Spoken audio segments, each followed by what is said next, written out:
वाना के निजी कॉलेज में सालाना खेलों की तकरीबात का आगाज हो गया है। खेलों में 15 टीमें हिस्सा ले रही हैं, जिनके दरमियान क्रिकेट, फुटबॉल, वॉलीबॉल, रस्साकशी, कबड्डी के मुकाबले होंगे। खेलों के लिए क्या इंतजाम किए गए हैं, जानते हैं अपने नुमाइंदे नासिर अली से। जी नासिर, आगाह कीजिएगा।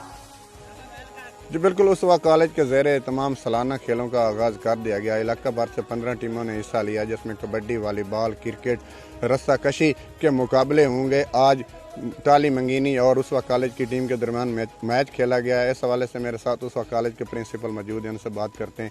सर बताइएगा, खेलों के हवाले से आप क्या कहें? जी अल्हम्दुलिल्लाह सर, उस वक्त कॉलेज ने ये 3 दिन का स्पोर्ट्स गाला स्टार्ट किया है।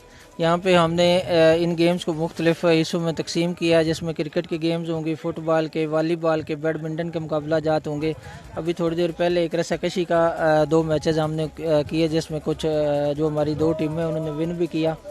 और अभी आप देख रहे हैं कि यहाँ पे क्रिकेट के मुकाबला जात हो रहे हैं। इन गेमों का मकसद होता है कि बच्चों की जो ज़हनी और फिज़िकल हेल्थ है उसको बेहतर बनाया जाए, क्योंकि आप देखें जिस भी मुल्क के खेल के मैदान आबाद होते हैं ना, वहाँ पे अस्पताल वीरान होते हैं। हमारे बच्चों को इस टाइम सख्त ज़रूरत है, चूँकि बच्चे मोबाइल गेम्स की तरफ रुझान कर रहे हैं, और उस रुझान को हटाने के लिए हमने कोशिश की है कि हम फिज़िकल गेम्स को स्टार्ट करें। Thank you. जी बिल्कुल, इनकी बात आपने सुनी। इनका कहना है कि टूर्नामेंट का आगाज़ का बुनियादी मकसद खेलों की सरगर्मियों को उजागर करना है, ताकि महफूज और सेहतमंद ज़िंदगी को महंगाई